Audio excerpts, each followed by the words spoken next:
Welcome to the Crash the Pond podcast. It is a Wednesday, July 13th edition of the show.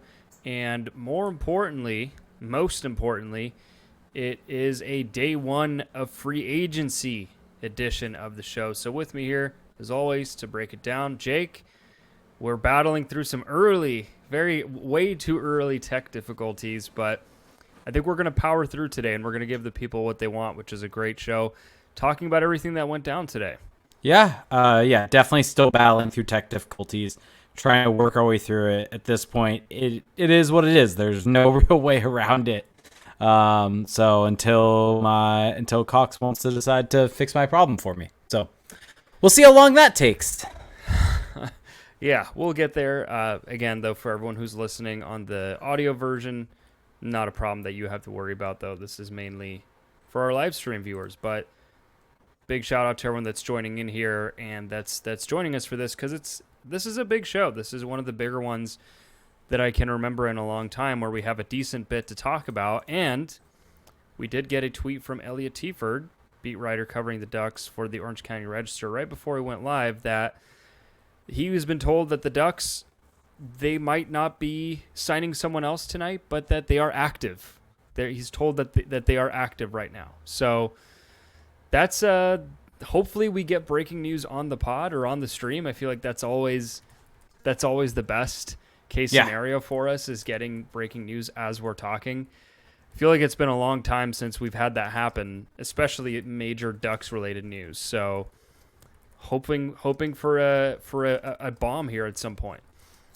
Yeah, definitely. And so we'll see. I mean, who do you think that bomb could be, really quickly, before we kind of get into what's happened? Who do you predict is the next person the Ducks sign? I think there's a good chance it's going to be Andre Palat. And the reason that I think that is not so much because I think that it's not because I think that he's a player that they need to get, or that is someone that I would specifically target, but his name has been mentioned a lot today as it pertains to the Ducks. Eric Stevens has brought him up a couple times now. And, looking at the deals that the Ducks have signed so far, we'll get into them, the contracts for Frank Vatrano and Ryan Strome, the priority is pretty clearly to get someone on a contract that's not too that's not too prohibitive, right? The longest that we've seen so far is 5 years. I don't think Verbeek wants to go beyond that. And the projection for Andre Palat's contract is a 3-year term at a $5.5 million cap hit, which is pretty much exactly the kind of contract we've seen Pat Verbeek hand out today. Andre Palat, he's not a true first-line level talent or anything like that, but he was still a very good kind of middle six option, and sometimes playing higher in the lineup last season for the Tampa Bay Lightning.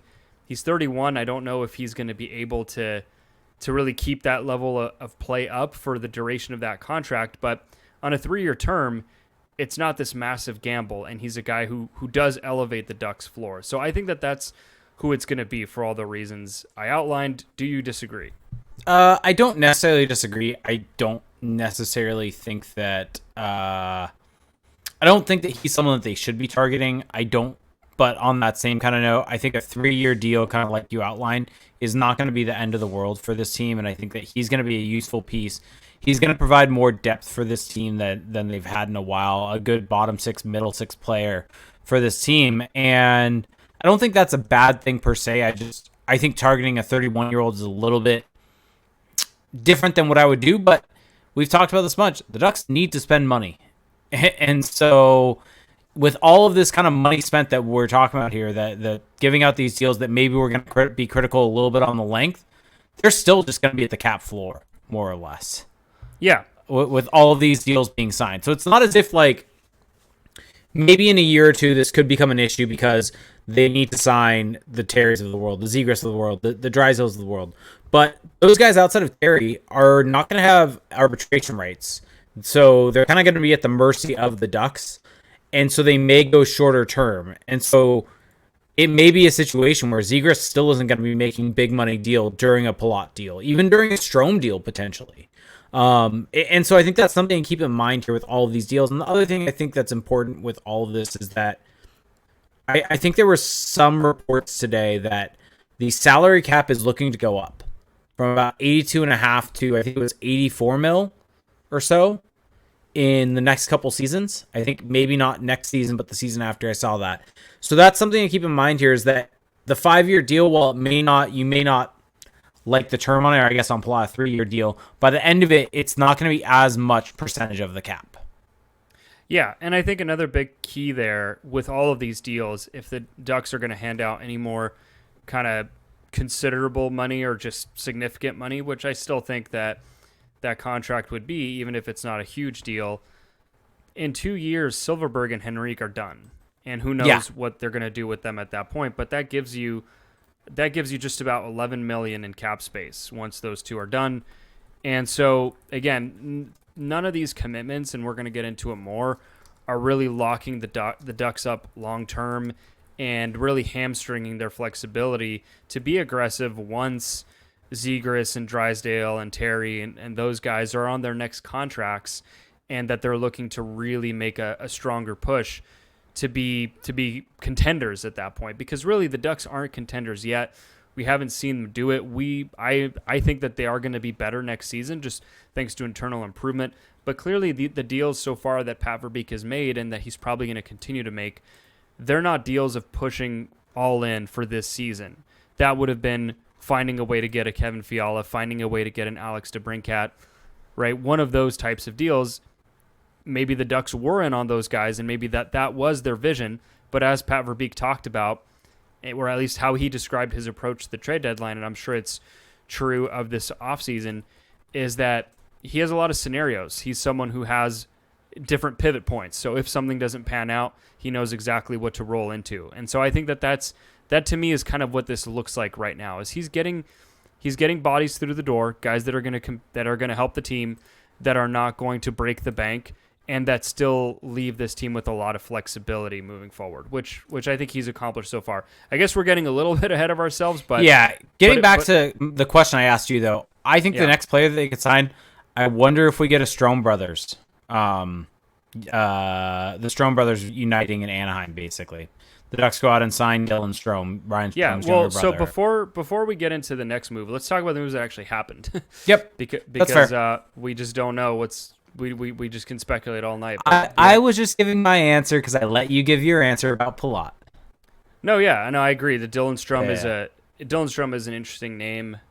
I would be a little irked if, like, it just feels like, okay, you got Ryan Strome and now I guess you're just contractually obligated to get Dylan Strome. Dylan Strome is a lot worse to me than Ryan Strome right now, and maybe really, yeah. I mean, well, maybe I shouldn't say a lot worse, but I just think he's kind of a fine player. I'm not super excited by what he's done so far. I guess got 3x3. Yeah, like that's the thing, right? Is that his contract is going to feel like a better deal than Ryan Strome's. Yes, because Ryan Strome's you gave 5 years to $5 million a season, which does feel a little. It doesn't feel quite right. It doesn't feel like exactly what we would have done. Dylan Strome is going to come in at a lower number, and that's going to feel. And the fact that he's younger, I mean, he's not young. He's 25. Like, he kind of is what he's going to be. But he's a middle six player, someone that can help the team. Again, just kind of sticking to that theme here of a guy who's going to come in, help the team, but not really break the bank, not hamper that flexibility moving forward. So yeah, and I'm just curious where Dylan Strome is coming out on Evolving Hockey. So assuming he is projected to get a 1-year, $2.663 contract is the predicted term, and cap hit, if it were to be a 3-year term, it would be 2-year would be 3.711, 3-year would be 4.6. So if he gets like 3 times 4. Yeah, 3 times 4.6 would be a little rich for me for what he is at this point. I mean, he's going to turn 26 this upcoming season in March, and I mean, what is he really? He's just kind of like a middle six guy, right? Mm-hmm. I mean, I understand he was a third overall pick, but I don't know how much more potential there is there. I mean, the Ducks need guys like this, though. It's not as if they have a bunch of just, okay middle six guys. They have a lot of, especially last season. The top of the lineup's going to be filled out by the guys that the Ducks draft. It's going to be filled out by the Zegrises, by the potentially the Perreaults, those types of guys, and finding I these don't think for next season though. I don't. Think No, fair. But I'm talking about maybe over the course of if it's a 3-year deal for Dylan Strome. You need those middle six guys, like you said, and the top of the lineup guys will maybe be more so filled out by maybe guys that the Ducks trade for, maybe guys within the system, things like that. And so you need guys like a Dylan Strome in the third line. I just think that it really just, to me, it just depends what they get him for. True. Because there's a lot of variation in those deals. Okay, let's talk about Frank Vatrano. This was not a player that I think either of us really had targeted. I don't think I ever once brought him up as a name that I could see the Ducks getting. I don't think you did either. Mm-mm. What was your just gut reaction when you saw that deal come through? I mean, my gut reaction was to right away go and kind of look at some of the numbers just because I honestly did not have a good feel for what Frank Vatrano was over the last couple of years. And so I think after looking at some information, looking at the contract that he was given, I think it's a fine deal. I mean, it fills out the Ducks roster. He's a good kind of middle six type of player, like we've talked about. Those are kind of guys that you do need to sign, that you do need to have in your lineup. And he is someone that for the Rangers that was able to play up and down the lineup and was able to play with Zibanejad and Kreider and be successful. And he's someone that does have a pretty good shot if he's put into the situation, put into a situation to succeed to utilize that shot. And that is something that we see with the Ducks. He could be ticketed for going on a line with Zegras and Terry, and he's just going to have the puck fed to him, and he's going to be able to shoot the puck and score. And so that may very well be where Frank Vatrano ends up on this Ducks team. Yeah, I think that the big thing with Vatrano that's intriguing to me. Well, first off, I think that the thing that has to be pointed out is that the Ducks didn't pay a whole lot to get him, right? I mean, 3 years. And the cap hit being $3.6 million a year, it's just not prohibitive. So regardless of how this pans out, he's a 28-year-old, right? It's just there's not this huge risk that the Ducks are taking on, as Jake is furiously trying to let people know that it's not his fault the way this internet is panning out. I can hear you 100%. Fine. Don't worry. Perfect. I can hear you fine. Perfect. No, there's only so much. There's only so much we can do there. Yeah. But I did just want to say that I think the most intriguing thing to me with Vatrano is that he's a guy who his on-ice metrics are not really that impressive. There's nothing really in his just the on-ice kind of raw impact that makes me think, oh, he's this huge get for the Ducks. But I think what's more intriguing is that when you dig into the tracking data from Corey Schneider, which we love to talk about, you kind of get this profile of a picture that can really help the Ducks because he's really good. He's really active in the defensive zone. He's, as a winger, he's really good at retrieving the puck. He's really good at getting it back out of the zone. All those things are really important, and we haven't talked about Sonny Milano yet. We will, but those are the kind of things that Sonny Milano just didn't do. On top of that, he loves to shoot the puck. He's a good shooter, and he's good at generating offense off the cycle. He's not exactly a playmaker, right? He's definitely a shoot first kind of guy. But the Ducks don't really have a player like this in their lineup. And so I think that this is a good get. It's a reasonable number. I actually really, the more I've thought about it, the more I really like this move for the Ducks. Yeah, I do too. I think he's just a good complementary player. I think he's not someone that's necessarily going to drive a line, but he's someone, if you put him with more skilled players, he's going to succeed. And I think that's kind of what you want to have. And so I think even though he's someone that you and I both agree, I don't know if either of us would have targeted necessarily. I think after really kind of looking at it, looking at the micro data in terms of track data, looking at his ability, honestly, to get out in rush offense and rush situations and be able to thrive in those situations. I mean, you kind of have to if you're playing on Florida, which is where he was at prior to moving to New York last year at the deadline. But he's able to shoot the puck. And I think someone had a video, I think it was Nate, and now granted, small sample size, single highlight. But there was a goal, I think, in the playoffs that he scored against Vasilevsky where he was basically standing still and beat Vasilevsky standing still with his shot. Yeah. And I think that just goes to show the type of quality that he has on the stick and how he's able to really put how he's essentially able to really fire the puck and get it and beat goalies. And I think that that's going to be a very interesting thing. And I mean, at the very least, the Ducks have added him and Strome to in two guys that can play on the power play with this current franchise, and that's not something they necessarily had previously. Yeah, I mean, I think the biggest thing with Vatrano, that another thing that's interesting is that in messaging with Corey today, it's that forward stats, tracking stats, they carry over really well team to team. So they're not really dependent like a defenseman's might be on their environment. And so if you look at Vatrano's numbers in New York afterwards, slightly different. I mean, it's a smaller sample, but a lot of those things did hold up. And so that tells me that this is just the player that he is, a really good kind of defensive winger, or just a guy who's active in the defensive zone and who can get the puck out of the zone and then can get shots, whether it's off the rush or off the cycle. And like you were just saying, the Ducks just don't really they haven't had just okay some upside middle six guys in a long time, right? It's either been a veteran who isn't good, a veteran who might be injured or who's getting older, or it's like a young player who might be a little bit punching above their weight. This is kind of what a middle six forward looks like in the modern NHL. The Ducks need those guys. They're going to need them just to ice a roster. They're going to need them to be good at some point.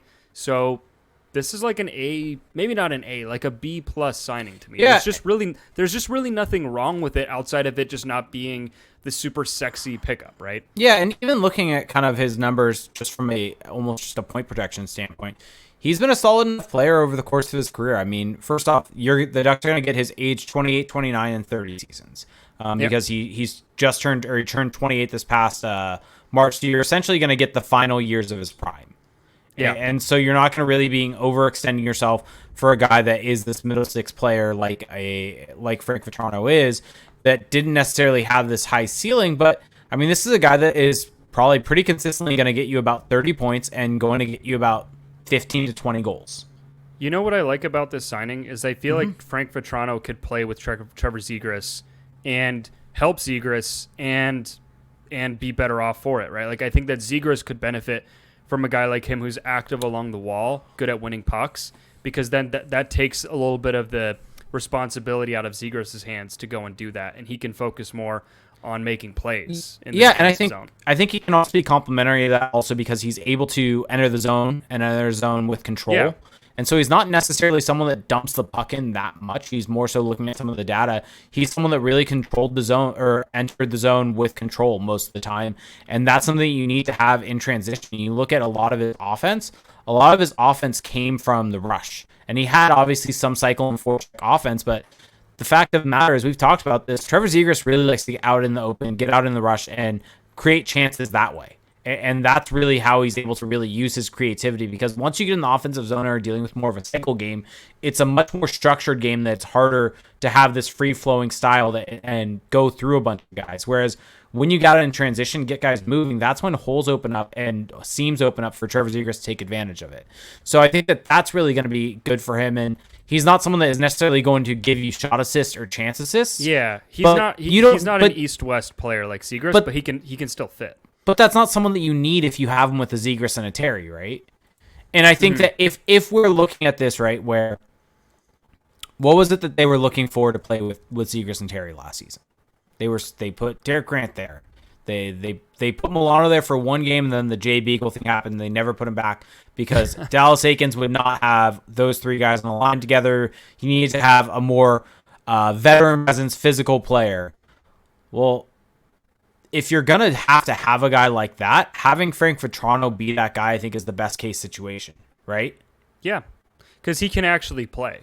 Yeah, and that's kind of where I'm getting at here. And I think that you saw at some points in New York, and I remember seeing this specifically in the playoffs, but he was someone, if you're someone that cares about having some of the jumps in the scrum, sticking up for teammates, things like that, he did that while he was a Ranger. And so if you want to have a guy out there for that purpose, he can do that while also playing. Yeah, and he is listed at 5'11", which might seem like, why am I bringing this up to a lot of our listeners? But I think a lot of people were concerned after the draft, seeing how many tall, huge players that the Ducks drafted that, oh no, Pat Verbeek only cares about size. Well, Frank Vatrano, if he's listed at 5'11", is probably shorter than that. So this might help just kind of dissuade some of those fears that people are having about this being a Murray 2.0 situation. Yeah. So yeah, what would you give this this move a grade? I'd probably give it a B. Okay, yeah, that's I went B plus, but I think B is fine too. Yeah, there's just really nothing wrong with it.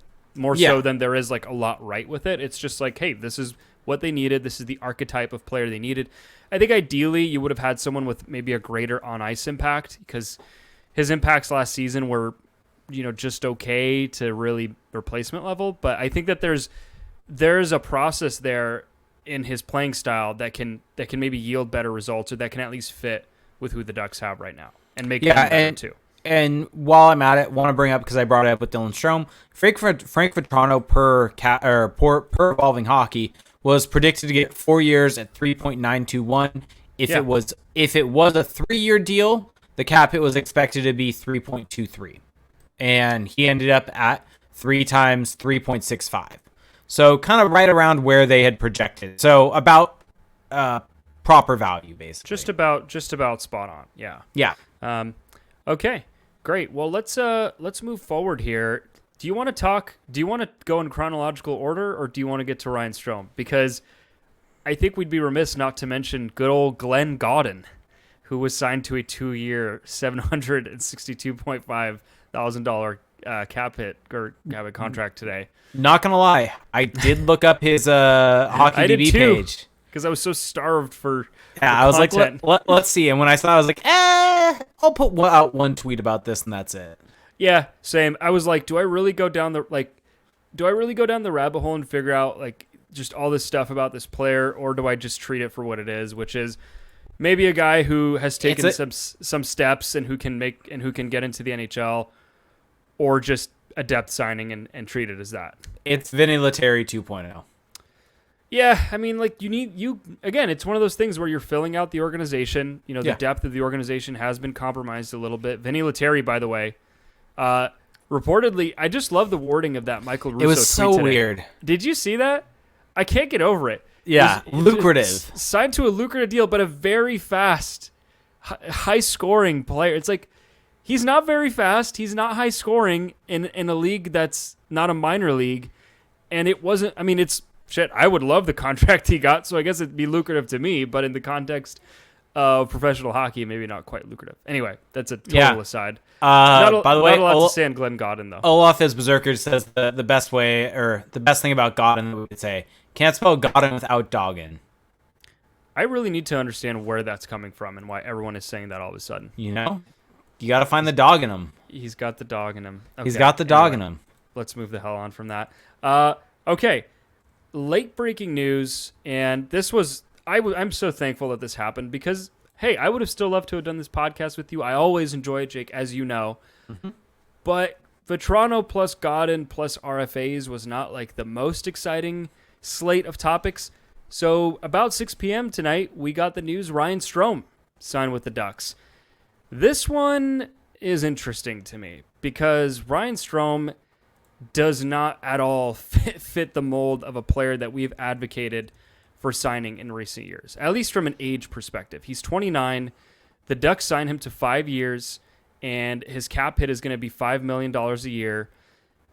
This is a bit of a gamble to me because he's going to be, this takes him into his mid-30s. He's not a guy who's a great skater. You don't need to be a great skater to age gracefully, but that could be a factor in the evaluation. What was your reaction to this deal? And I mean, just your gut reaction. My gut reaction was did not like the 5 years. I think that was my first reaction to this.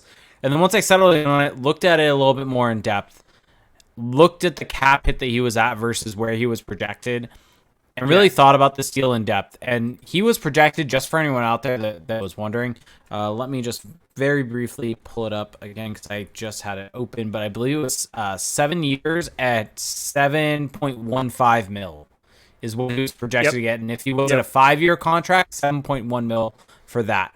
And so it's a situation where comparing that to what they got him for, it's a really good value. You look at kind of what he was able to do over the last couple of years. while his on-ice impacts are not that great, he was able to play with some more elite players in New York, the Artemi Panarin of the world, and was able to produce. And it does take a specific type of talent to be able to be successful with good players. And so maybe this is me talking myself into liking it more than I should. Well, but that's a separate conversation from the deal itself, because I think there's a good player there. I don't think anyone is disputing, at least shouldn't dispute, that Ryan Strome has kind of turned himself into a useful player. 100%. It's the contract. And I think the other part of this is that when we're looking at the contract right now is that the cap is going to go up in a couple years, as I mentioned earlier. And so this deal is going to look better as that happens. And kind of like what I was talking about earlier, the Zegras of the world, the Drysdales of the world, everyone like that, they're going to need new deals eventually, but they're not going to get these massive extensions probably. And so it's going to be a situation where if they get a 2 or 3 year bridge, then the Ducks are still sitting pretty when this deal is over. And like you said, also when that happens, Silverberg's off the books, Henrique's off the books. Who knows what happens with Gibson also?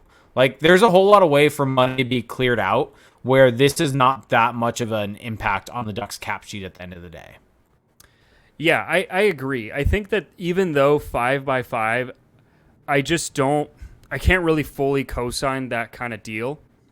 I think that when you put it on the scale of, I guess, bad contracts, this is nowhere near a bad contract. I think it's not ideal, especially for a team like the Ducks where you haven't quite seen yet that ability to compete. But he's a guy who's going to help them get there. He raises their floor.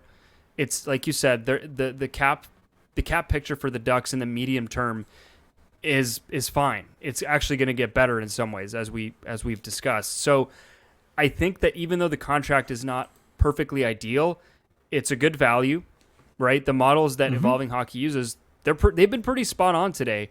And it's not just two guys sitting around guessing on what it's going to be. These are models based on their age, production, comparables, right? Like this is, I had people questioning it on Twitter today when I was, tweeting, hey, this is a good value deal. It's like, oh, well, I would question a model that has Strome at that number. Well, okay, come up with a more accurate number then. Right? Investigate the model, look it up more instead of do the work. I think the fact that these guys are so spot on so often tells me that it can be trusted. Anyway. Yeah. And so getting one thing I want to add on him about his production, this is a guy that in New York has consistently put up 50 points. 54 points this past season, 49 in the season before in 56 games, 59 the season before that. That's the intriguing thing to me with Strome is that he's not a guy who has this really elite on-ice impact. He on balance in the last 3 years, he's been solid offensively and not so solid defensively, but he's a guy who produces like just offense, like he produces points. And when his team is on the ice, they outscore the opposition, and he's also been good at that on the power play, which makes me think that, hey, as he maybe ages or even going into next season where he might not be the most active player, right? I think even watching the playoffs, you can see he's not the most, he's kind of in a way an opposite of a Vatrano where he's not super active. He's not pouncing on everything, but a smart player, a guy who knows how to get offense, a guy who can fit in with good players. You know who could benefit from a guy like that playing with him would be a Trevor Zegras, whether it's at 5-on-5 or on the power play. Yeah. What's interesting to me about Strome is that he is, even though he's not very involved defensively, he is good at getting the puck back when he does go for it. He is good at just getting it back for his team, which is going to be important. One thing I am curious about, he played a lot of minutes over the last couple of years with Artemi Panarin. Uh-huh. And so that meant every other team or every team he was playing was most likely what? Do you know where I'm going with this? The Andre Palat dream is dead. Where'd he sign? Andre Palat closing in on a 5-year contract with the New Jersey Devils. Well, so there's where the Devils' deer is going. And 5 years, happy the Ducks weren't in on that then. Yep. But where was I going with that? With Strome. So with him playing with Panarin, he was most likely seeing top matchups from the other team, getting the top defensive pairing going against them to shut down Panarin. Because I think even though Zibanejad and Kreider are great, Artemi Panarin is the most dangerous player on that team. Yeah. And so I wonder how much of that is going to change now that he's going to be on the Ducks, and the fact that Trevor Zegras is going to see those matchups. Trevor Zegras is going to get the toughest matchups because he's the best offensive talent on the Ducks. So is he, now that he's going to have softer matchups, is he going to be able to thrive as a result of that? And that's one thing that I'm really wondering about how this is going to work out, that he's now going to be pushed down the lineup a little bit more. And especially, this is one important point about it and why I think that this deal is going to age just fine, is that he's coming in right now as probably going to be the 2 seed to Trevor Zegras' 1 seed. But 2 years down the line, he's no longer going to be that. That's Mason McTavish. I mean, yeah, he might be like the 4th line center at that point. Yeah, and how so things shake out. Maybe he'll be an overpaid 4th line center at $5 million, and maybe that's an issue back then, but this is still a guy that if he's your 3rd line center at that point in time, that's a pretty quality 3rd line center for you to have. And so I think the one thing the Ducks really did with this signing was they really solidified their depth at center moving forward. And I think that's something that's really important. And I think that one other point about this is that there was some discussion today, I think, from a lot of different places about the Ducks are now fully in on the tank. They haven't been on any big signings. Well, this goes. I mean, this deal in particular goes against that to me. That is exactly where I was going with this. Is that this is not a deal that you make if you were trying to be bad again next year. No, because the Ducks now with these 2 deals have really filled out their top 6 in some ways. I think it's pretty likely that we're gonna get Vatrano, Zegras, Terry. Maybe. And then we'll probably get Comtois, Strome, Henrique. Yeah, I mean, I wouldn't really project the lines right now because I still think there's a lot that's going to happen. There is, but I'm just kind of saying that. But yeah, sure. That gives you a top 6 of that, and top 6 of that is not going to be a bottom 3, bottom 4 team in the league. Yeah, and it also pushes other guys down too. And you're getting, like, for example, Max Jones back. I think that their bottom 6 is going to be better just by virtue of some of the guys that left. So anyway, we'll have plenty of time for that. But I think that another interesting note with Strome, going back to the tracking data a little bit, is that he's also good at generating, he's good at getting the puck into dangerous areas as a passer, as a playmaker. He's good at getting into the middle of the ice and creating offense from there, which, again, like we talked about with Vatrano, is not really something that the Ducks are just flush with, is guys who are creative offensively. So I think just from a creativity quotient, whether it's shooting or playmaking, the Ducks added to that today, and that's excellent because that's, just to kind of increase the floor of this team. Like you just said, they don't intend on being bad again. You need guys who can make plays. You can't just have all depth pieces, which is what they had last season, which is why they were so bad. One thing I also find kind of interesting is last season he wasn't that great at entering the zone. That was something that he was kind of below the median at. But if you go back to the season prior to that, he was actually really, really good at entering the zone with speed and entering the zone with passing plays. And so I'm really curious as to kind of how that changed. And I know that the 3rd player on that line last season was really in flux typically. And so maybe that caused some impact that he wasn't necessarily getting the puck in a spot where he was able to start bringing it in. And that impacted him greatly. But that is something that he was much better at in 2021 or 2020-2021 season versus the 21-22 season. And yeah, I was just going to add on that. One thing that's interesting, though, is that despite the raw numbers going down, like the actual volume of him entering the zone, his actual percentage of entries with control was still above average. And that's fair. So maybe that, like you said, maybe it was just a matter of his role, a matter of the line mates, but when he got the opportunity, when he had the puck on his stick, he was still able to get it done. So yeah, a reason to not be concerned by that. Yep. And so I think that Strome's going to be a guy that if he falls into the 2nd line center role, you maybe put him as a bit of facilitator on the 2nd power play, maybe put him with a Zegras on the 1st power play to work things around. This is someone that's going to be a very good depth signing. He's essentially almost like what Adam Henrique was when the Ducks signed him, and we've been critical of that deal, but it's aged pretty well. I think that's the hope with this deal, is that he can age in the way that Adam Henrique has and provide that value for you as he gets into his 30s. And while you and I both have our views on aging curves, there are guys that can buck that trend, and maybe they have something with a Ryan Strome that they believe he is able to do that on. Yeah, I mean, Adam Henrique Adam Henrique was arguably the Ducks' best forward last season from an on-ice impact standpoint. And so guys can still have good outlier seasons that kind of buck the trend. It doesn't mean that it's going to be like that year over year, but I'm also excited for Adam Henrique with all these moves because I feel like now there's also just less pressure on him, right? I mean, you go back to 2 years ago where he was put on waivers because he hadn't scored in a while, right? I mean, yeah, Pat Verbeek doesn't strike me as that level of pettiness that he would do that. But the point is that now Adam Henrique is not as relied upon, and he can thrive even more, right? The expectations have gone down for him. So that's another thing to think about with these moves, is not just what these guys can do individually, but how they affect the whole. And the net effect seems to be good to me. And I think that this kind of showed that Verbeek knows what he's doing in some sense. He didn't go out and necessarily chase any of the big stars that are going to be these big money deals that are really going to be a negative impact on him just because he has the cap space to work with and has to hit the floor. He was looking for the deal that really made sense, and he got good value, like we said, with Strome as compared to where his projected cap hit should have been based upon his production and everything else with that. And so he found value. And I think that's the important thing, because free agency is an interesting thing where every team has to go into it, right? You have to get some guys from free agency. Especially the Ducks this year. But a lot of times the biggest mistakes franchises make come today.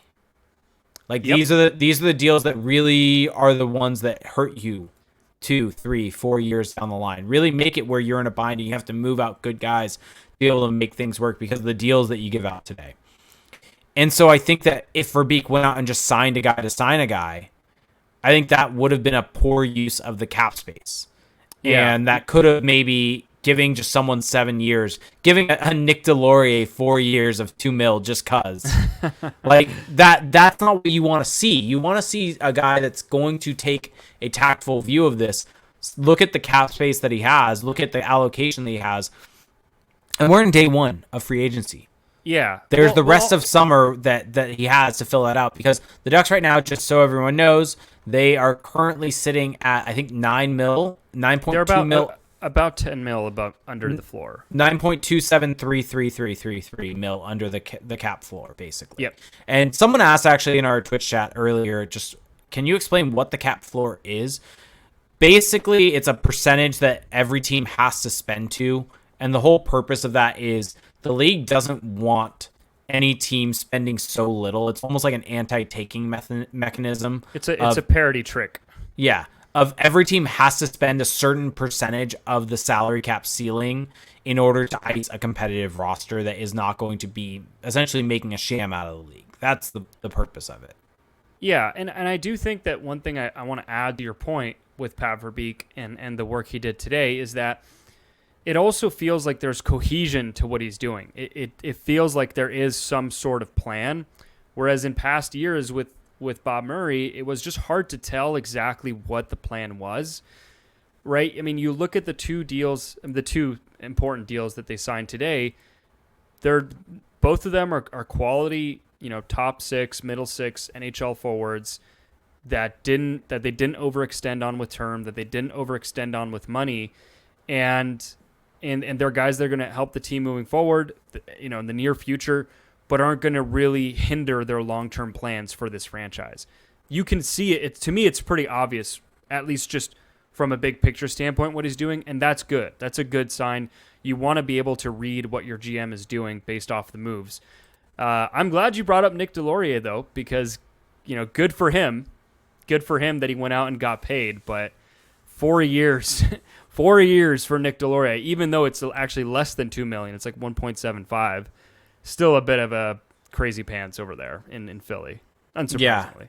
Yeah. They're definitely hurting their team.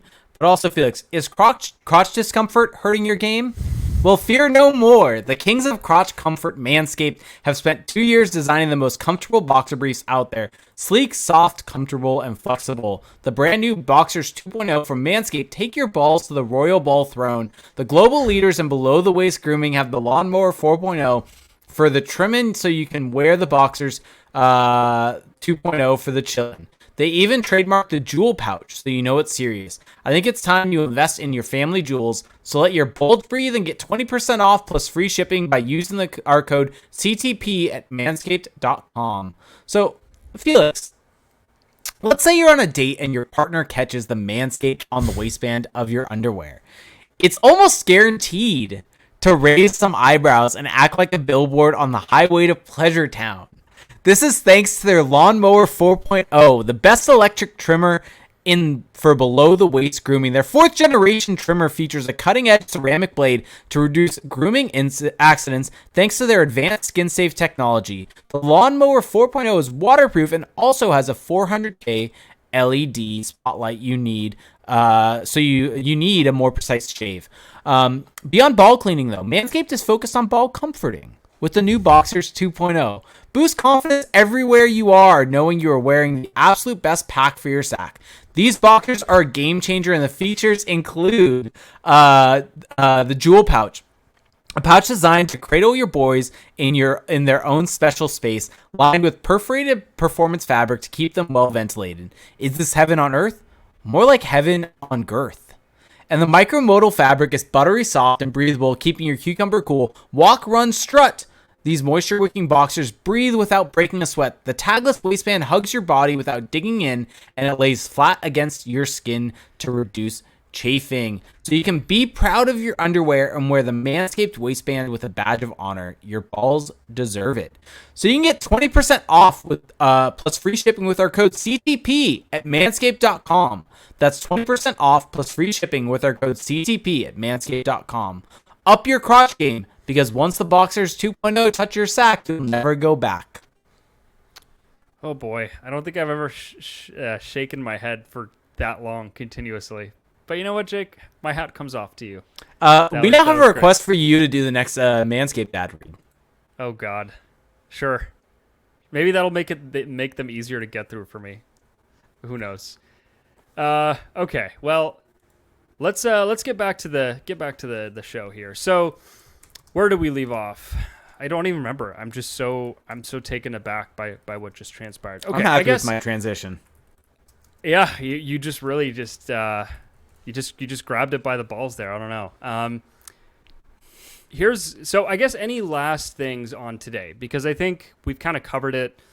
I think there's still a lot that needs to happen. You talked about the fact that the Ducks are, about $9 million under the cap floor. They still have a lot of work to do. Any final thoughts on today? Because we do have some restricted free agency to talk about. The only other thing is Josh Manson signed with the Colorado Avalanche. Yeah. That broke this morning. It seemed like he wanted to go back there. From all reports, it was basically between Colorado and Anaheim. And yeah. So and seemed... I think that Colorado gave him more money. Either Probably. More money or more term. I think that they gave him a better offer than the Ducks did, to me. Well, definitely. And I think at the end of the day, if he's looking out for his career, going back to Colorado is probably the better move. It just depended on what he wanted. I think probably what happened is he was probably contemplating where he wanted to live for the next 4 years and eventually settled on being happy with Colorado. Yeah. Yeah, and I think that, it's his one last kind of big contract, so bigger contract, and 4 times 4.5 might have been more than what the Ducks were offering. Who knows? Mm-hmm. Okay, let's talk about, to me, I don't want to say the biggest headline of the week for the Ducks, because adding real legit NHL players to your lineup is the biggest news always. But the Ducks did have to submit their qualifying offers this week for their restricted free agents. And two notable names, Jake, were not qualified. I think we should just start there. Mm-hmm. So for everyone that might not understand how this process works, basically for a team to retain its restricted free agents, or I should say for a team to be able to negotiate with this restricted free agents and sign them to a contract, they have to submit a qualifying offer first. And that qualifying offer, there's a formula for it that's calculated. We don't need to get into all of that, but it's the first step to be able to bring back your RFA.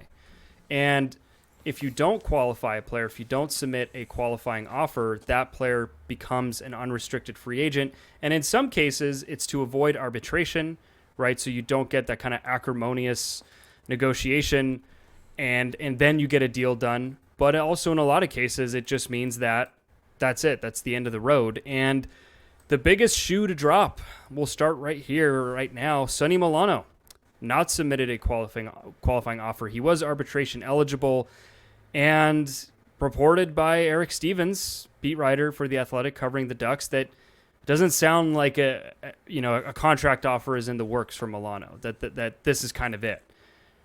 What was your reaction to that? Because that is pretty big. Yeah, it is. So you and I actually had heard some rumblings about this maybe about a month ago, that if the Ducks couldn't come to a deal with him prior to the qualifying offer, that they were going to be looking to move him or maybe just not qualify him at all. And so that was something I kind of took in, thought maybe could happen, but we'll see. So yeah. I think with that knowledge at the when this happened, I was like basically looking out for this. And so I was almost preparing myself in some ways for this to happen. So I was kind of expecting it. And so I was too, based on what we had heard, but to see it actually happen is still correct, because it's still shocking. Here's the thing on it, and I think you and I both had the same sentiment, right, on Twitter, that this isn't the worst thing in the world. It's not going to hurt the Ducks necessarily that significantly long term, but it is poor asset management. And this is something that we would have gotten on Bob Murray about, even even as if you just qualified him, then you would have had an asset that you could trade. And potentially this is kind of what I think happened. I think probably Pat Verbeek shopped around his RFA rights, probably didn't get any bites on it at all, and then because of that decided, well, it's best to just let him go because we're not getting any bites here. We don't want to sign him to what arbitration, because this is something I heard over the last day or two with a lot of arbitration eligible RFAs is a lot of teams now can really predict what the arbitration is going to spit out. I'm sure teams have models for this. Yeah, and so they can right away tell if that's a deal that they want or not. And if it's not a deal that they want, then it's time to walk away. And I think that's probably what this was that Pat Verbeek shopped around Milano, understanding what the RFA arbitration, or basically they couldn't come to a deal, knew the arbitration would not be a deal that he would have been content with, and no one was trying to trade for him. And I think that this was kind of the final piece after that. So having said all that, because I'm just walking through what I think happened. Yeah. Having said all that, they should have just given him the arbitration deal, let him essentially build up his own value by putting him with Seagrass this entire season, put up points, and then if you really don't like the guy, move him at the deadline. Yeah. So where this broke to me, based on, again, just everything that was kind of rumbling around about this, is that it seems like as the season wore on, that Dallas Eakins lost trust in Sonny Milano, right? I mean, you don't even have to really dig that deep for that. You look at the playing time, what line he was on, the fact that the Ducks didn't want him on the team to start the year despite a very impressive preseason. There was always the sense that Sonny Milano was living on borrowed time in the lineup and high in the lineup. And once he started deviating, quote unquote, from how the coaching staff wanted him to play, then it just feels like they didn't value enough. They incorrectly did not value enough what he brought to the table to keep playing him and to have faith in him. And so if that is what Pat Verbeek was hearing from the coaches, and then all of the reasons you mentioned, then that would explain why this happened. But I just really don't see a good reason for doing this. I understand everything that you just said, but Sonny Milano, on balance by the end of last season, wasn't this outstanding forward at 5-on-5 any longer.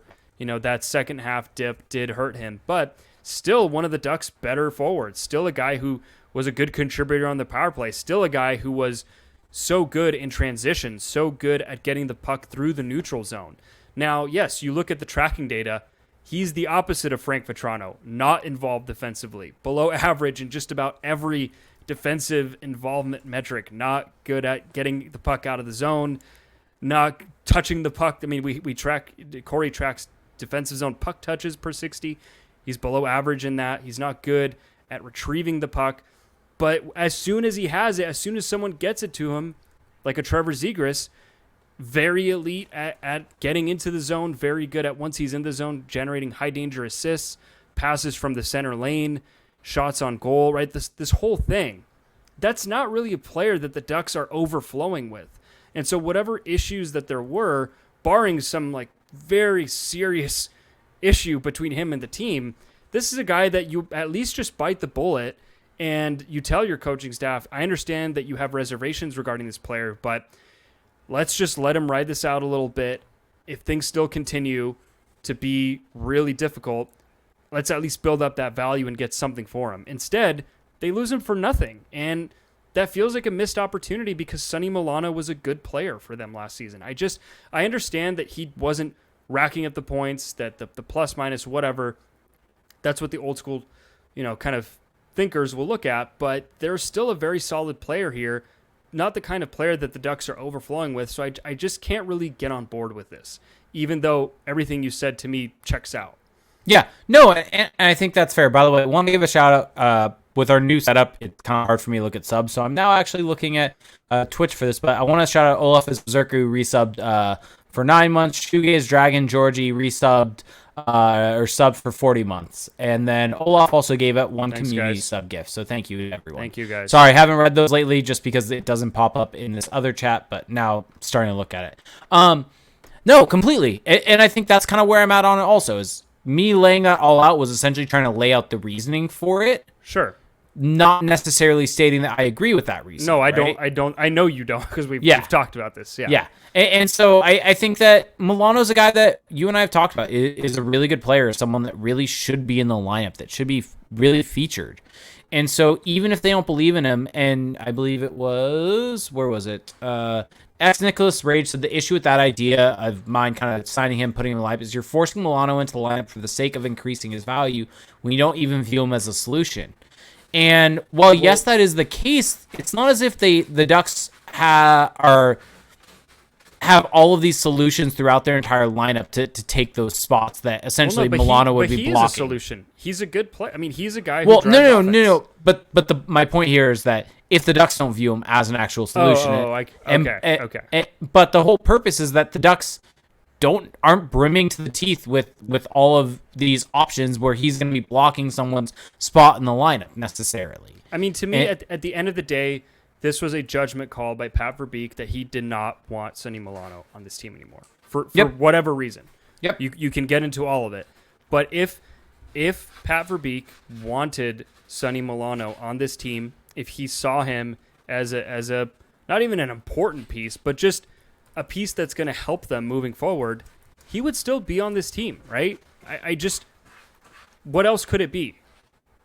You don't not qualify a guy if you want him, right? Because it's an easy way to hold on to him. It definitely seems like Pat Verbeek just did not. It wasn't a guy, and I mean, I think that's honestly a big part of a lot of these decisions with qualifying offers is Pat Verbeek looking at the players and trying to basically figure out who are the guys that he likes and who he doesn't. Basically, who are people from the prior regime that he does not want to keep.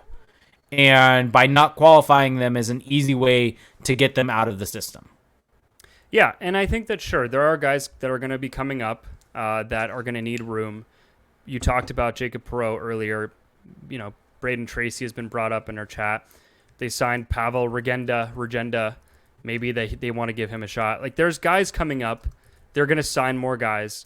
And so if you don't view Sonny Milano as part of even the medium-term picture for this roster, then yeah, it makes sense. Of course it makes sense why this happened, but I just think that assessment is incorrect. I think he's a good player. They're not better off by losing him. And you were touching on the top six earlier, trying to project what the forward lineup would look like. Would look a lot better with Sonny Milano, and it would look a lot better with him plus Strome and Vatrano. So I just can't really get on board with it. I understand the reasoning, but I just I can't shake this feeling that it's not the correct move. Yep. And all that being said, though, I think that you may have already said this, but I want to hammer it home one more time, is that this isn't the end of the world. Like, Sonny Milano, as good as he was last year, isn't this irreplaceable player. He isn't this elite level player.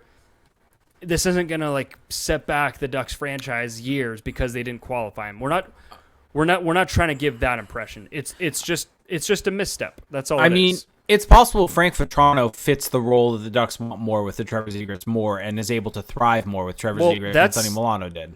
That was my first kind of reaction looking at Vatrano's stats today. I was like, he does all the things that Milano doesn't do. Maybe that's why it all makes sense now, right? And so that's not a bad hypothesis at all. So we'll see. But the Milano thing is weird. And from Pat Verbeek's quotes, it sounded like they had targeted Vatrano and they had targeted Strome for a while now. And so, one thing I also want to bring up, just in general, kind of I think over the last couple of days, in addition to today, there were a lot of people impatient about where the Ducks and these rumors, all these different types of things. Kind of where I've actually, I think basically Pat Verbeek, and this is, I don't really have any actual information on this, but I could definitely see this with him coming from the Steve Yzerman school, is a lot of those rumors that end up coming out over the last couple day or two prior to noon Eastern, 9 a.m. is due to tampering.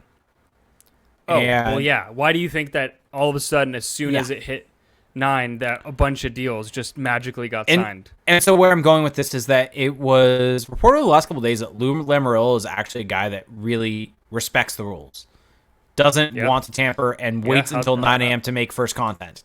How'd that work out for him today? True. But I think that Steve Yzerman I could see Steve Yzerman being in that same kind of position. Pat Verbeek? And I could see Pat Verbeek also being in that same position. I think that's all conjecture, though. Yeah, 100%. Well, it could be true, might not be true. I don't know. Yeah, fair. But okay. No, there were just people. I just saw a lot of things about why aren't the Ducks in on any rumors, and I'm like, well, it seems as if they may be like actually not wanting to tamper and follow the rules as they're listed. So, who knows? Just a small thing. Another guy who wasn't qualified, Sam Steele, and that may have been a surprise to some. That may not have been a surprise at all to others. It may have even been happy days for some people. But Sam Steele is also done with the organization. I did call my shot on that on Monday morning. In Discord, I said bold take Sam Steele will not be qualified. Yeah, I mean, what's your reaction to that? Because to me, I'm of two minds. There's two sides to this coin for me. On one side, I thought there were three sides to a coin, though. This particular coin is so paper thin that there's actually only two sides. Okay. There's 6 sides to a die. That's what we need to keep in mind. There aren't 4? Why did I think there were 4? I don't know why. Discord inside jokes. Join the Patreon if you want in on these. Sam Steele, first round pick, never lived up to the promise that people had for him. But I thought that last season he was okay-ish, right? Like he was a guy who, this is a guy you can just keep around as a body for the fourth line who's not going to set the world on fire, but just going to be a cheap depth piece. And at the end of the day, you need guys like that. I mean, if you look at Sam Steele's tracking data, did not do anything offensively. And it checks out with the eye test. Just the guy struggles with the puck on his stick, but in the offensive zone. But in the defensive zone was actually really good at retrieving the puck, getting it out of the zone, and was good at gaining the opposing blue line as well with control. So he was at least turning into just a viable NHL depth piece. And so to not qualify a cheap player like that, it's just, again, it kind of a whatever, nothing move at the end of the day. But him is less egregious than Milano, because for him it's just totally. He's eminently replaceable. Yeah, exactly. He is replacement level. And so I think maybe the one thing that might shock some people, maybe throw some people off, is the fact that Sam Steele is a former first-round pick. And so we are, 5 years removed from him being drafted? Yeah. In the first round, and the Ducks don't qualify him. But like I said, I think with this being Pat Verbeek, I think it makes more sense. I think if Bob Murray was still the general manager, due to pride, all those different things, he would have easily qualified as Sam Steele because you don't want to admit your mistakes like that. Whereas a Pat Verbeek, like I said, I think is looking at this and trying to clear out the guys that he does not see as being part of the future. Did you see that comment in the Twitch chat? Oh, this is so good. Does he score more than 6 in his draft plus 6 season? He's only ever scored 6 goals in the NHL per year. He scored 6 goals every season. Wait, was it 6 goals or was it 6 points? I think it was 6 goals. Now I'm trying to remember. Yeah, it's 6 goals. Yeah. It's consistent. Honestly impressive. Well, it's like, does he get to 6 and then just be like, all right, I'm done. I'm out. I want to keep this going.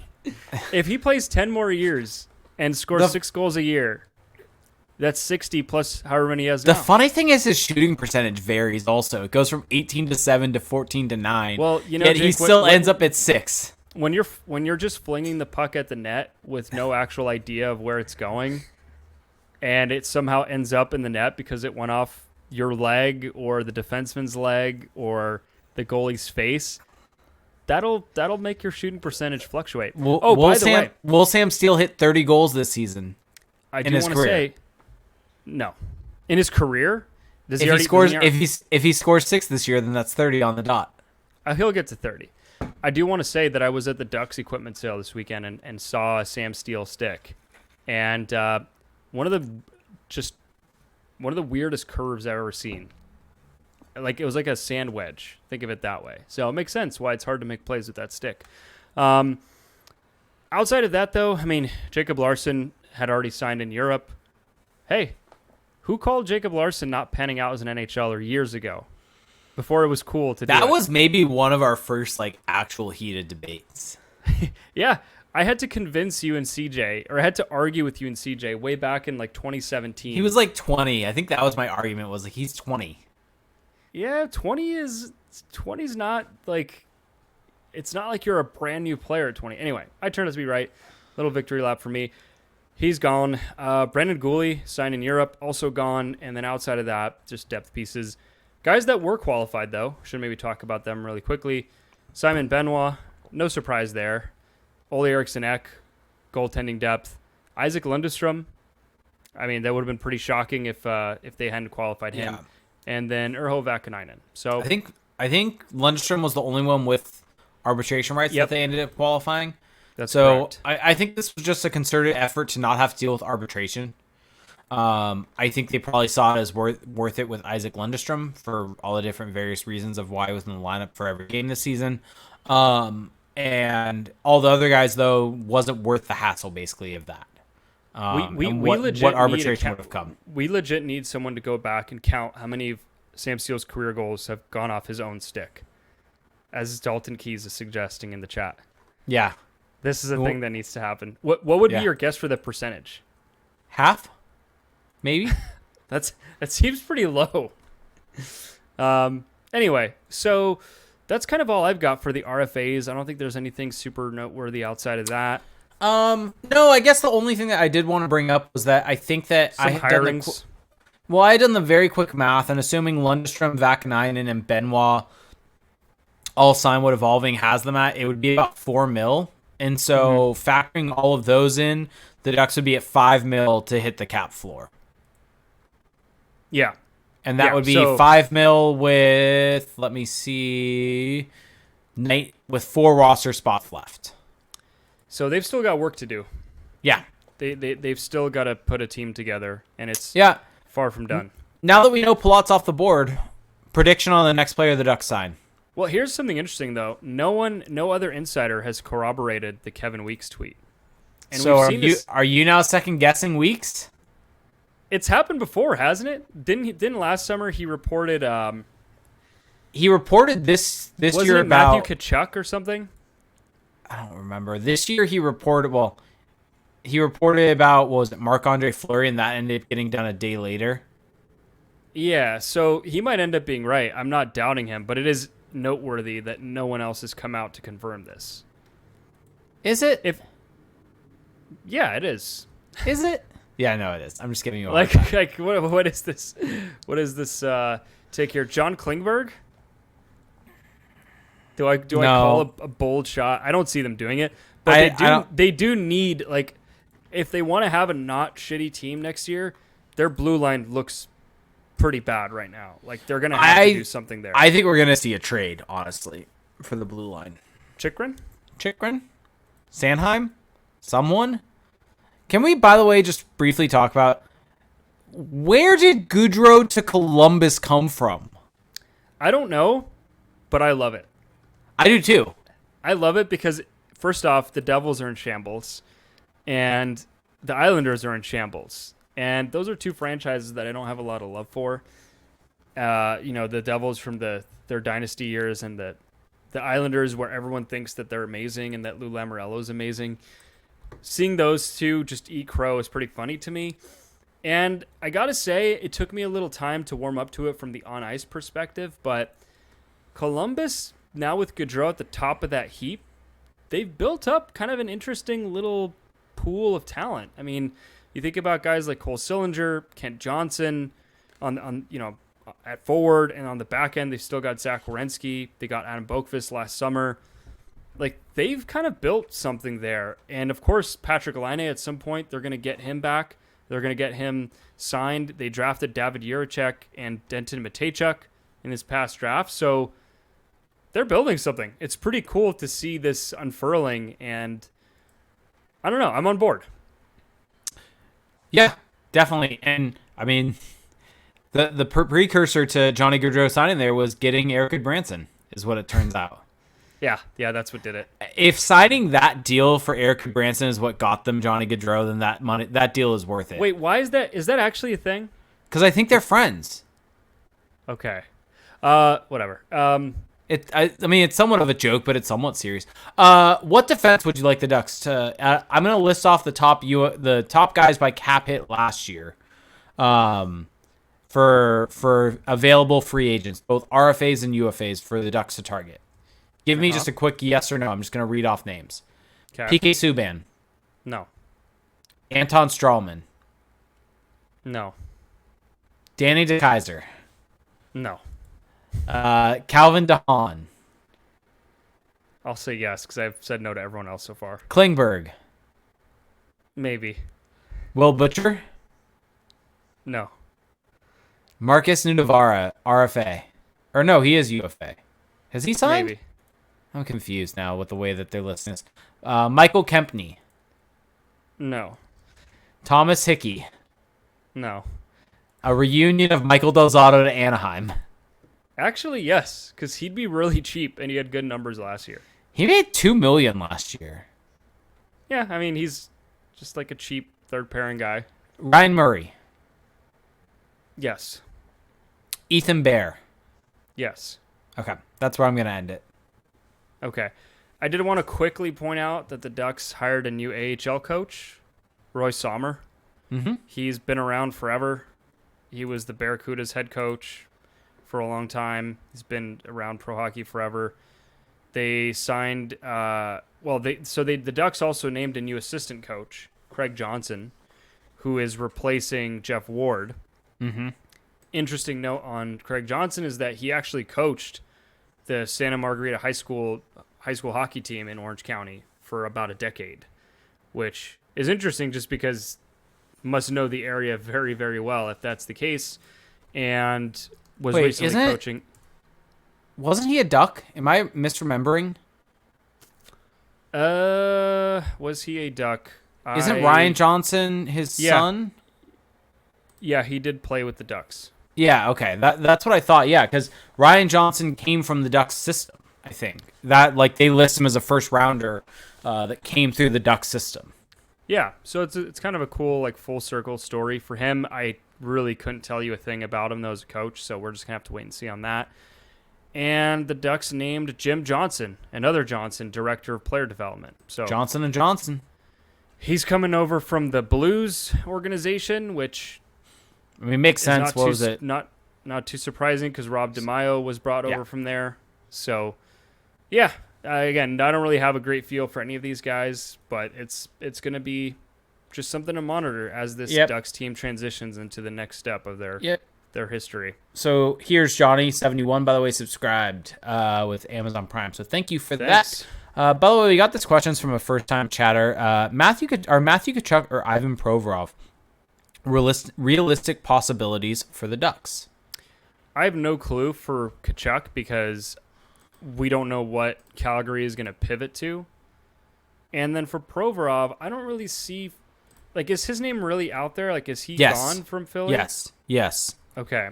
Yes, his name is definitely out there. He's 25. He's got 3 years left at 6.75. So already I'm a little I mean, blah. I would rather have Sanheim than Provorov. Yeah, I'm a little blah on the profile there. And then he's just kind of meh on ice. So I would say no for Provorov. And then Tkachuk, sure. Like, if he becomes available, yeah, I think you have to at least Tkachuk kick is the very tires. good. Yeah, and he's in the age range, right, that you want to be in if you're the Ducks, or he fits. I mean, he's 24, right? He fits exactly the timeline for the Zegras Terry timeline. He's going to cost a boatload, potentially, but he would make a lot of sense for them. So Tkachuk, yes. Provorov, no. Yeah, exactly. What's the package for Tkachuk? I have no clue. A lot.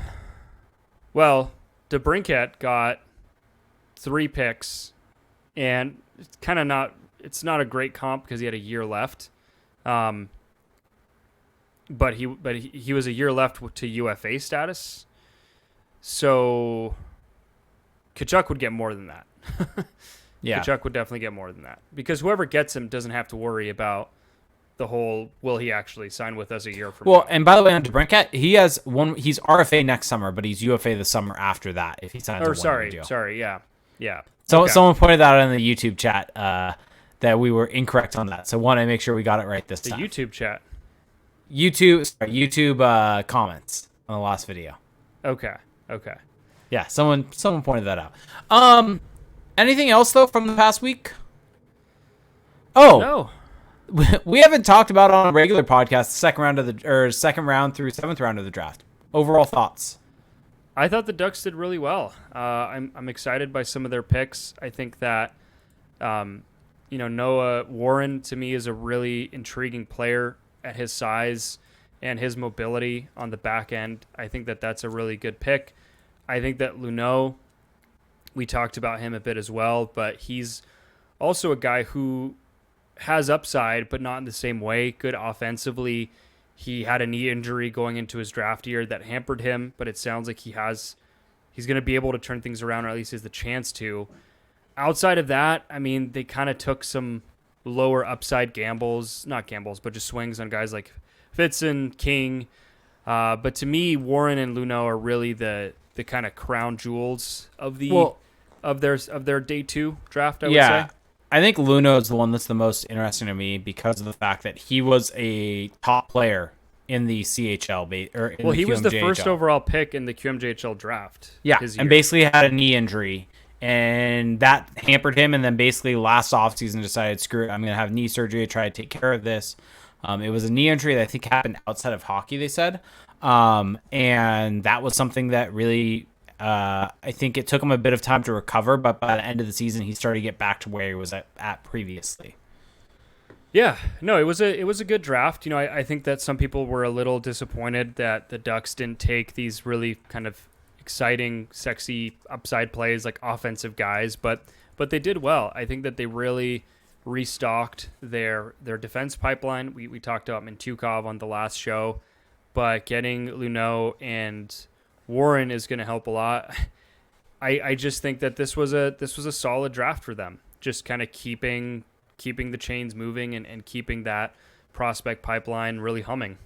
Yep, definitely. Completely agree. I think that this is one where maybe there's not going to be any outstanding talent from this draft that is going to be a high-end caliber player. Mintyukov might be that, but this is going to be one where maybe we look back 2-3 years down the line and say this was a really solid draft that restocked the Ducks pipeline with a bunch of players that are going to become NHLers, I think. Yeah, I do want to say, though, that because I think some people did want Lane Hudson to the Ducks because he was kind of one of those sexier names, right? The upsidey defenseman with the offensive ability. But man, I've been watching some Lane Hudson highlights from last year because he was drafted by the Canadians, and watching some clips of him in the development camp, he looks like a kid. Like, he actually looks like a kid out there. I mean, he's 5'8", 151 pounds. Like, he is so tiny for an NHL player. I'm sure he'll get there, but I could see a little bit why teams would be just so scared to draft him, because he has a long way to go to get to that NHL physical side. But I think that he's got all the skill, and it would have been a fine pick for the Ducks too. They literally went the polar opposite with Noah Warren. Yeah. All right, so let's jump into some questions from our Twitch chat. Or not, we'll start with Discord, actually. Twitch start throwing questions in, though. But in our Discord chat from our Patreon, Mr. Kitty Meowface said, do you call Calgary and make an offer for Matthew Tkachuk? What would that look like? I think that, yes, if he's available, you do. I think that probably what they would want would be a first-round pick, right? I mean, that's what everybody starts with, a really high-end prospect. So who would that be from the Ducks pool? I don't know. Are you already shipping out Mintyukov? I don't know. A high-end prospect, a good roster player, right? I feel like that's where you start. Yep. Yeah, exactly. And so I think it would be worth it. I think Matthew Tkachuk is that good. Yeah. I mean, as much as I like Pavel Mintyukov, as much as the Ducks 2023 first-round pick could be a good one, Matthew Tkachuk is already the best case scenario for a lot of those picks next year. And he's a guy who's going to elevate their ceiling for years to come. So it would be worth it, yes. Yep. Let's see. Hey, Odiflo said, is the Ducks' refusal to re-sign Milano an indication that Aikens is more likely to be extended during or after this season? I don't know. It's a good question. How much sway does he really have in the organization? Maybe this indicates that he has more sway than we thought, but I don't know. I think that his future is still going to be largely decided by the on-ice product. Yeah, I would agree. I would agree with that also. And the Puff said, why not get the PR of taking Subban for a year at like $4 million for the publicity and easy cap floor play? Well, PK Subban has not been all that great for a while now. I think that's the problem. I think that he rebounded slightly last year. Let's see if I can quickly pull that up. Yeah, he was okay last year, but he's still not a guy who I fully trust. Maybe even with another offseason to really rehab his body, that he's going to get even better. And yeah, I mean, you could talk me into that being a flyer, but a flyer to take, but I'm just not completely sold on that at this moment. Yeah, I think if we get to the point where the Ducks absolutely have to spend to hit the cap floor, you could do worse. I think giving him a 1-year deal and letting him just be your bottom pairing guy, I think you could definitely do worse. I think the issue is at this point, him and Shattenkirk are basically the same thing. Yeah, which just feels crazy to say, given like 5 years ago, PK Subban once won a Norris Trophy. Like, it's crazy. Yeah, but Palat to the Devils at $6 million for 5 years.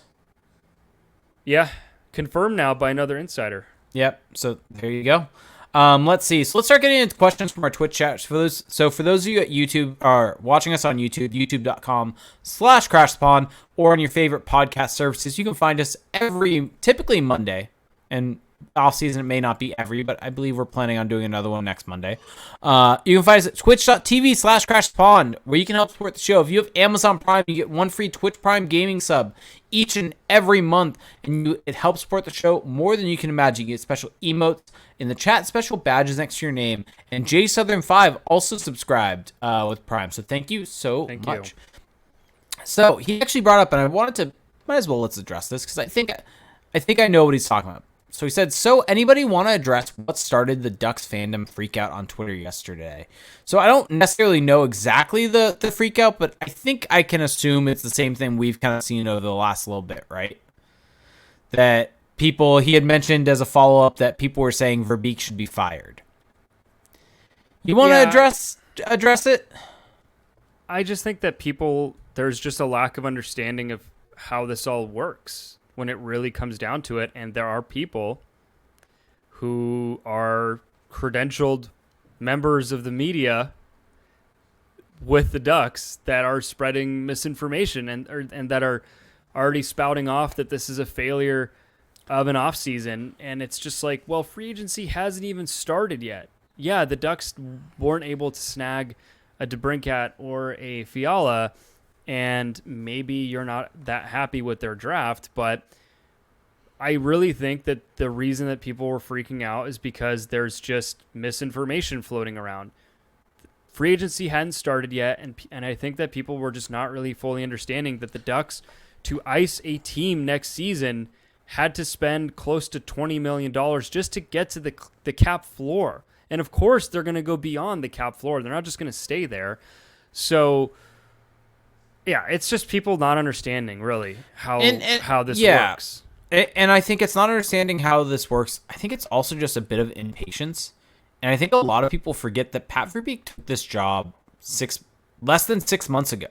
Well, impatience is one thing, but at least literally allow for the actual steps to occur before going. Like after today, I still don't think that, being super critical of Verbeek is fully justified, but it's sure as hell more justified than before free agency started. Yeah, and I think it's just people want to see essentially Pat Verbeek make them. They see names out there and they want the Ducks to be involved and get those guys. But the reality of the situation is that not every team is going to make every trade, basically. And judging this team right now and saying that Pat Verbeek doesn't know what he's doing is like, I put this in Discord today. It's like you have a half-complete painting, right? Yeah. And you're saying it's garbage right now. It's possible that 6 months down the line, it's still that it's still exactly where it is now, and it's garbage. And then you can say, "Yeah, this is someone that didn't complete it. It's garbage. Whatever. Blah blah blah blah." There's also a high likelihood that once that painting is complete, it's a masterpiece and it looks wonderful. Also possible that once that's complete, it's all garbage. So it's basically something that it's just impatience is the best way that I can put it, and that. People just need to realize that free agency opened today, and not every deal is made in the first day of free agency. We're not going to know the roster. And basically, up until that roster is set for opening day, it's still figuring stuff out. And I think up until then, we just need to have a little bit of patience with this team. And also, kind of this is where I was getting at. I was saying Pat Verbeek's only been on the job for 6 months. He's still forming this roster and this team and this organization into exactly what he wants. And so you need to give him some time. Like a GM's not going to be able to come in a month, overhaul everything. That's just not realistic in terms of even thinking about your work. If you go to a new job, how long does it take you to get situated at your own new job? Usually about 6 months or so for someone to get situated. He's also got to build a staff. Yeah. That takes time and effort. Yeah, and so he's building a staff. He's figuring out what he has. He's moving on from there and putting this all together. And people expect him to sign Johnny Gaudreau, sign Nazem Kadri, do these things. And it's like, that's not realistically what's going to happen here. Signing Andre Palat to a 5-year deal at $6 million for a 31-year-old is not a smart decision. And this goes to show that he has a smart head on his shoulders to be able to make a smart decision. And so they have to spend money. They're going to spend money. And I think just having some patience, having some trust in the process. I think Pat Verbeek has shown up until this point, outside of basically Sonny Milano, that he has a vision for this team that you and I both agree with, that he's basically earned that benefit of the doubt so far. And up until he's proven otherwise that he doesn't deserve that, I'm going to keep giving that to him. And one other thing I just also briefly want to address, the Ducks aren't really in the teardown part of the rebuild anymore. And I think that kind of narrative needs to get thrown out because this team is not bad enough. They're not in the moves that were made today are not like rebuilding moves. Well, but even before that, like I think there's been a little bit of a narrative that the Ducks are going to be in the Bedard and the Michkov sweepstakes. And they're not going to be bad enough for that. No, like especially when you look at Chicago. Well, look at how bad they were last year and they picked 10th.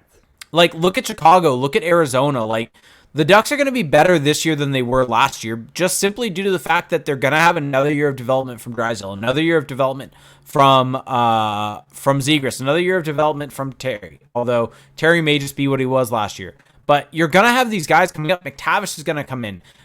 This team is not in the teardown part. This is in the build part. This is the most difficult part of a rebuild. Also, I want to add, where you have to find the pieces that fit with your guys, because the Ducks have their core now. They have their Zegras, they have their McTavish, they have their Drysdale. They're not going to be bad enough to be in that bottom portion. And so now it's time for them to build. And I think Pat Verbeek has started to identify some of those players that he can mesh in that are at the edge of their prime, leading their prime, that can help basically transition to the Zegras core. Yeah. Yeah, that's exactly it, because these are all complementary pieces. There could still be a big shoe to drop. I can't really see the Ducks getting Nazem Kadri, but who knows? Maybe they do get a big name.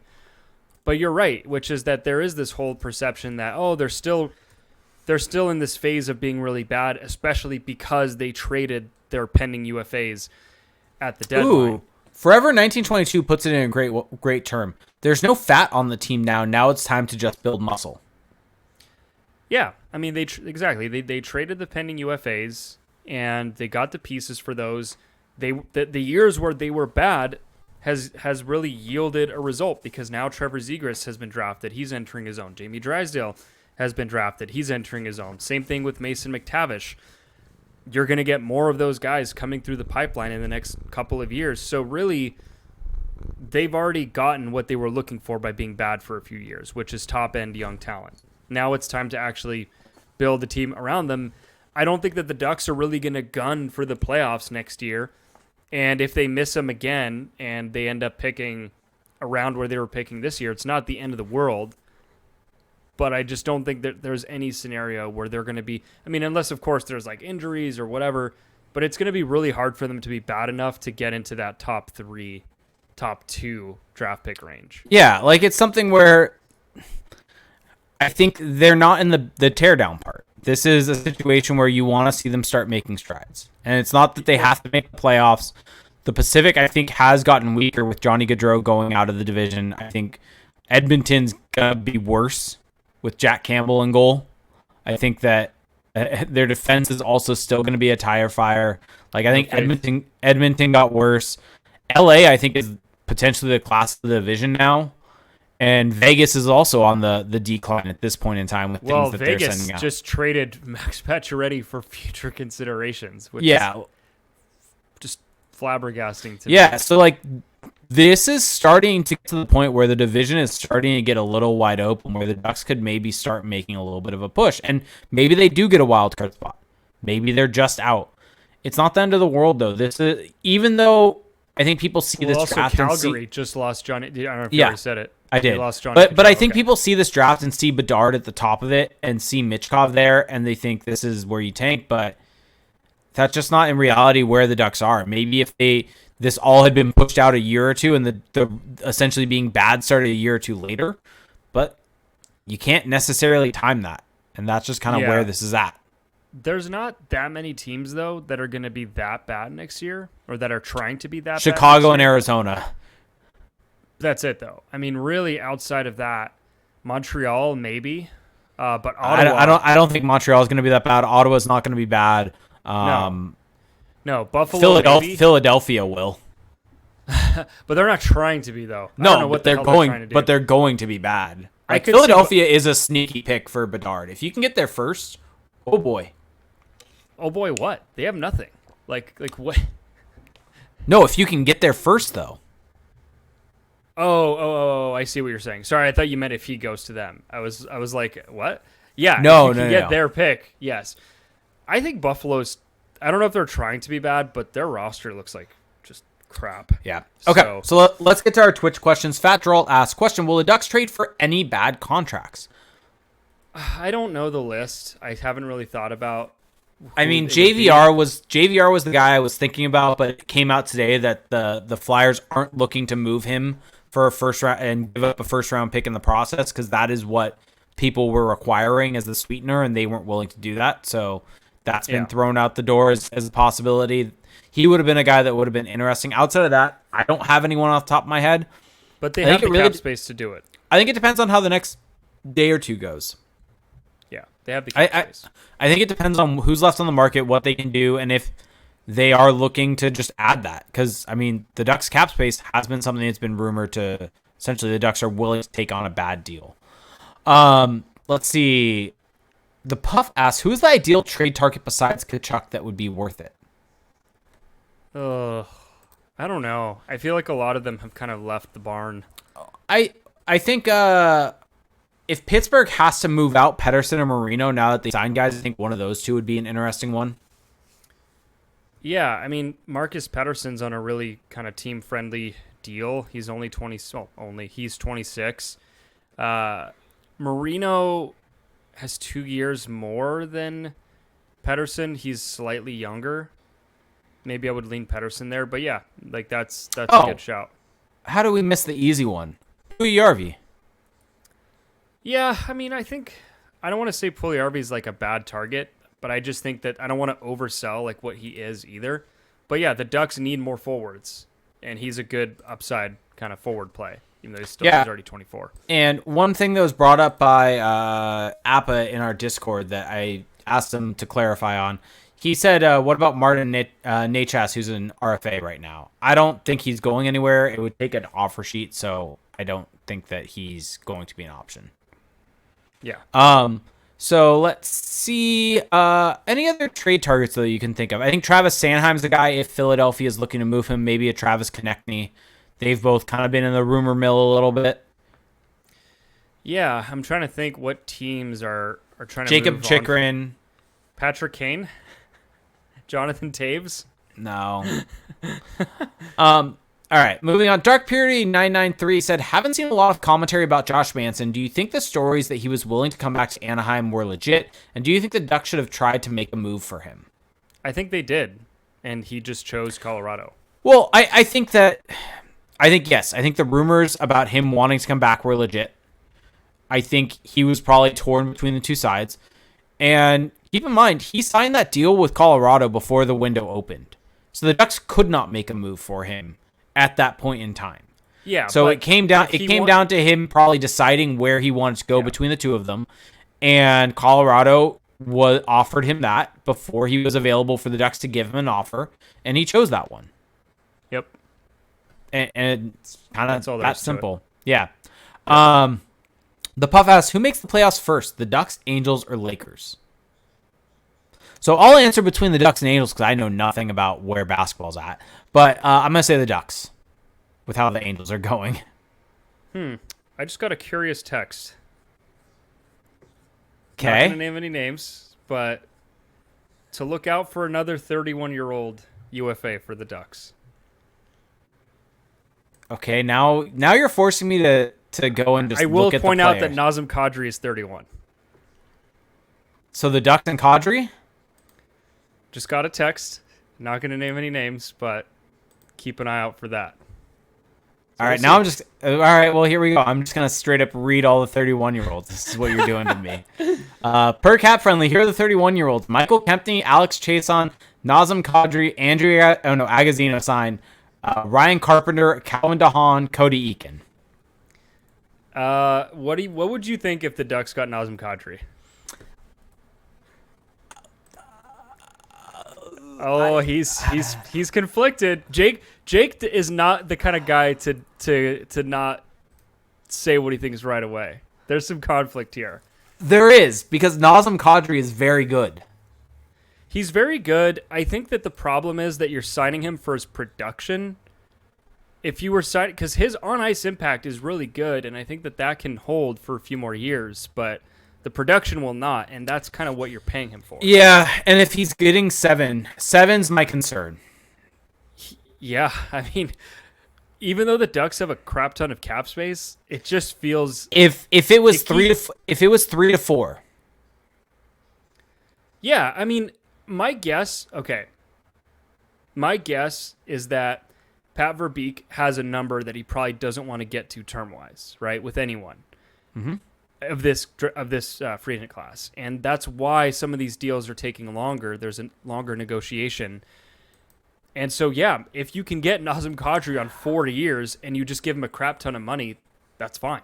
I wonder if there's a reason why he hasn't signed a deal yet, and I wonder if teams just aren't offering him the term that he wants.